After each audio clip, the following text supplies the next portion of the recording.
இந்திய கம்யூனிஸ்ட் கட்சியின் மூத்த தலைவரான நல்லக்கண்ணு உடல்நலக் குறைவு காரணமாக ராஜீவ்காந்தி அரசு மருத்துவமனையில் அனுமதிக்கப்பட்டிருக்கிறார்.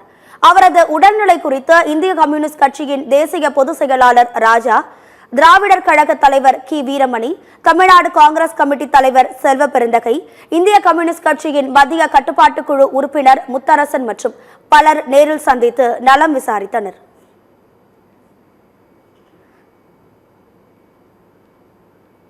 கம்யூனிஸ்ட் இயக்கத்தின் இன்றைய காலத்தின் மூத்த தலைவர் தோழர் நல்லக்கண்ணு அவர்கள் நாட்டு விடுதலைக்காகவும் மக்களுடைய நலனுக்காகவும் தன்னுடைய சுக துக்கங்களை எல்லாம் மறந்து அர்ப்பணிப்பு உணர்வோடு வாழ்நாள் முழுவதும் பாடுபட்டு வந்தவர், போராடி வந்தவர், மிகுந்த அர்ப்பணிப்பு உணர்வு கொண்ட ஒரு நல்ல கம்யூனிஸ்ட் என்பதை நான் நினைவு கூற விரும்புகிறேன்.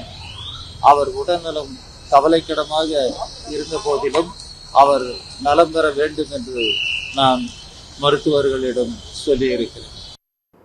மரியாதைக்குரிய ஆர் நல்லக்கண்ணு அவர்கள் கடந்த 15 நாட்களாக அரசு மருத்துவமனையில் சேர்க்கப்பட்டு சிகிச்சை பெற்று வருகிறார். நேற்று மாலையிலே சற்று அவருடைய உடல்நிலையிலே பின்னடைவு ஏற்பட்டதாக செய்தி வந்தது. ஆனால் இரவு மருத்துவர்கள் செய்திருக்கிற சிகிச்சையின் காரணமாக இப்போது காலையிலே சற்று முன்னேற்றம் ஏற்பட்டிருக்கிறதாக மருத்துவர்கள் தெரிவித்திருக்கிறார்கள். நிச்சயமாக இதேபோல கடந்த 2-3 முறை மிகவும் ஆபத்தான நிலையிலே மருத்துவமனைக்கு வந்து சிகிச்சை பெற்ற பிறகு தன் வீடு திரும்பியிருக்கிறார். எனவே இந்த முறையும் அவர் உடல்நிலை முன்னேற்றம் ஏற்பட்டு அவர் வீடு திருப்பார் என்று நாங்கள் நம்புகிறோம். நல்ல அளவுக்கு இம்ப்ரூவ் ஆகிருக்கு. அதனால தாராளமாக நல்ல ஒரு நம்பிக்கை தரக்கூடிய அளவிற்கு நிலைமைகள் இருக்கிறது என்பது ஒரு தெம்பூட்டக்கூடிய ஒரு செய்தியாகும். தோழர் நல்லக்கண்ணு அவர்கள் பொதுவுடைமை கட்சியின் மூத்த தலைவர், தமிழ்நாட்டு மக்களுக்கு ஒரு தியாக தீபமாக காட்சியளித்தவர்.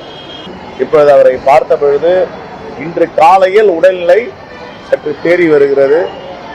மீண்டு வருவார். பலமுறை இந்த மருத்துவமனைக்கு வந்து மீண்டும் வந்திருக்கிறார். இப்பொழுதும் சொல்லுகிறோம், மீண்டும் வருவார்.